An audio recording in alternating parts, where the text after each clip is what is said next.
The top 10 hardest maps in custom zombies. Let us begin. Starting off the list with the infamous Octagonal Ascension by PSH I Have Rabies.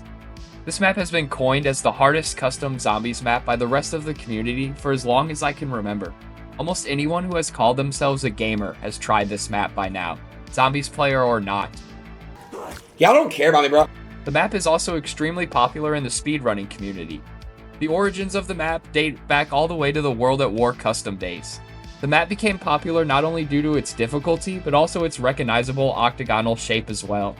The map includes rapid, super sprinting zombies, which all show up at round 12, the goated AA-12 shotgun, and other custom guns and drops. No perk limit too. There are also a few variations of this map, even a neon-themed one. If for whatever reason you think the map is too easy, you can add the 280 gun game mod to the map to make it more interesting, or add other challenges in your own way. Going to agree with the majority of the community on this map, and the rest of them. If you don't like it, either uninstall or get good. The next map on the list of the hardest maps in custom zombies is Evil Rise by Ice Grenade. This tower was made to test the limits of the Black Ops 3 engine, so it is the tallest tower on the entire workshop. There are two difficulties to pick from, normal or hardcore. Even when playing on normal mode, it's still a challenge because it can take literal hours of grinding to get to the top. It still takes people give or take an hour on hardcore to reach the top. This map takes place in the middle of a lava-filled mountain range, which honestly looks pretty cool. The tower itself is like this ancient-looking rock formation. There are some noob-friendly things Ice Grenade added, like the Margwa hearts, buying a packed weapon, and this yellow topper thing that can help you out. This map is mad fun because of the Pack-a-Punch camo and a boatload of custom perks. If you play this one, you might ask a friend to help split the points with you because you're going to need a lot of them. I really enjoy seeing it when these map creators will make leaderboards for their challenge maps. Helps bring the community together.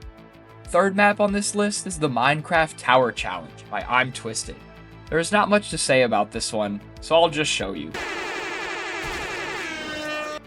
If you liked that, there are 50 other meme weapons in this map. Undoubtedly the highlight of it. A rage-inducing Minecraft-themed tower challenge, with a hint of Fortnite in there too. To wipe out the squads in the tilted towers. I think it's interesting that a large majority of the hardest maps are also tower maps, filled with a bunch of Minecraft textures and assets to help you relive some old nostalgia. Some dope things include the Furnace Pack-a-Punch machine and the nice Minecraft paintings and lights. There are 52 levels in this tower, and you need a total of 39k points just to get to the top, and then an extra 50,000 for the Bible ending. On about every other level, there is a perk to buy. Most other towers, you eventually show up to the Pat machine. In this one, there is a teleporter that you have to link. The zombies spawn in endlessly along with a Brutus every 4 or 5 rounds. Most of the guns are from the early Black Ops and Modern Warfare games, which is a W. You kicked your mother with that mouth? If you're lucky enough to get to the top, there is this dope slide you can ride down to get to the end of the map. The fourth map is called Microgalact Asia by Ice Grenade. Most of the maps on this list are made by him or Rabies, two of the greatest map makers of all time that love to troll the community. The map is popular because it is the smallest zombies map of all time. Almost every other one-window map, you are trapped inside a confined area, but this one is awesome because you are floating through space. One of the most visually appealing maps on the workshop for sure. Along with the visuals, it's filled with a bunch of chill instrumentals too. So much life in a tiny map. The custom HUD is my favorite part. The one window is sticker bombed with a group of streamers and mappers. It has a bunch of shootables floating in the galaxy to help out with points. A viable ending of 80,000 which makes for a fun speedrun. The box has advanced and infinite warfare guns. If you like this map, Ice Grenade made a second version of it. This one is somehow even smaller. It doesn't even have a window. The drops just sit in front of your face and mock you. He added even more shootable Easter eggs, including one that lets you teleport back onto the ship. Again, so much personality in life in the smallest map ever. Number 5 on the list is another Ice Grenade map called Cheese Cube V5. Definitely one of the best map series in the whole workshop. This map is the definition of insanity. Not just a tower, but an entire wipeout cheesed obstacle course in this one. It's got these giant red swinging balls, rapidly swinging cheese hammers, and tightrope sections that are literally impossible. The zombies are the least of your worries on this one. At least if you fall off, you're teleported back to the beginning of that section. My favorite part of this map is the custom Meet the Leader death machine. There are 40 shootable cheeses floating around the place to help out with perks and points. If you are somehow able to make it past all the parkour elements, then you have to solve a cheese maze to find the Bible ending. I'm glad Ice Grenade and Rabies started to add difficulty selections in their maps. I'm just stunned at the zombie players who continue to beat and upload videos of these maps. Another aesthetically pleasing map called Ugsense. I had to throw this map in there because the Kung Fu Panda movie has such a special place in my heart. Master Oogway, my goat for real. This map uses his calming and spiritual essence as inspiration. The loading screen on this map is dope, along with the baby picture of Poe. It has pretty looking Japanese lantern lights, cherry blossom trees, and shrines that the perks sit under. It looks so good. I love this map. You have to make your way up this giant temple staircase to get to the top. All of the obstacles in the way give this one a fun twist because you can't just train up the zombies. There are 25 perks in this map, but you can sadly only buy 10. You can get the rest of them by shooting all of these monkeys for the perkaholic. At the top of each staircase is a big urn with purple mist flowing out of it. You can test your fate for a chance at some more points or a free perk. This map has custom perk icons, which I've never seen in any other ones before. Anything but the BO3 stock death machine. Happy to see Mustang and Sally make a comeback. Thankfully, the zombies aren't too fast in this one, just a few super sprinters sprinkled in there. If you enjoy Kung Fu Panda and Master Oogway, this map is for you. The next map up is called the Snowflake Challenge by Speaky, a double-layered tower that's in the shape of a snowflake, which is pretty neat. The map is also just floating in the middle of this giant mountain range. It has a similar feel to the Polygon maps, but with more platforms and less layers. I wanted to add this one to the list because the objective of it is a little different than the rest of these maps. Instead of a viable ending, you have to complete these challenges to end the game. Points don't matter in this one at all, which can get annoying. Some of them are drinking perks, getting melee kills, and headshots. Just like the maps before, a balls ton of super sprinting zombies along with these panzers that don't stop spawning in. The panzers are what make this map feel impossible.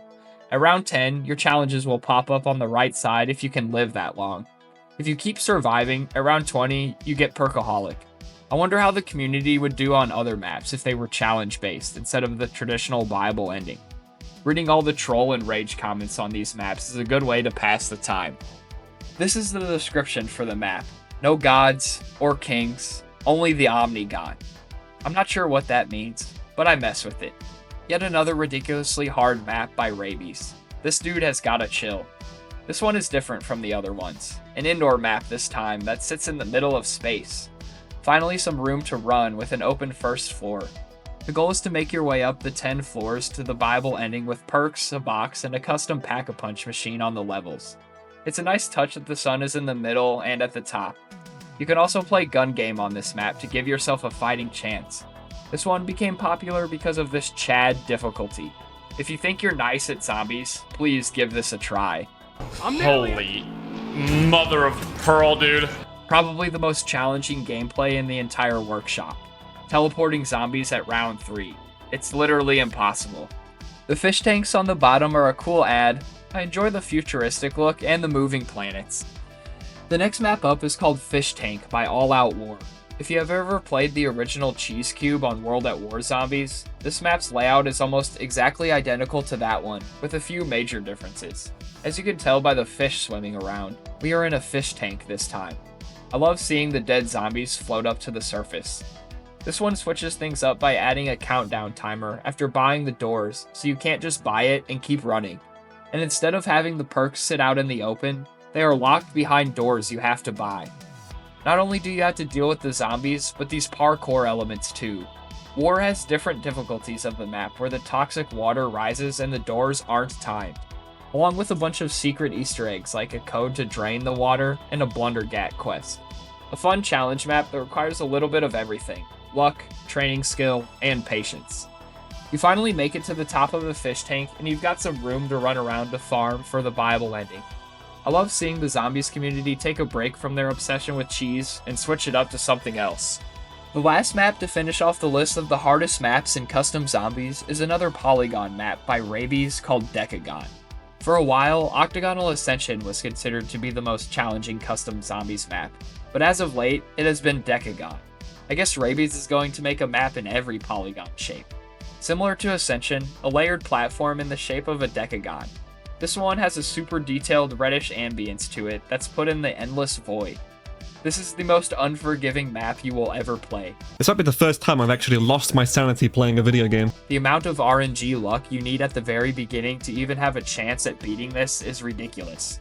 My favorite part about the map is seeing the super transit sprinters run so fast that they fly off of the platform. Even Brutus can move on this one. The names of the Pack-a-Punch guns are also hilarious. Again, another popular challenge map that is pure entertainment to watch every other person play.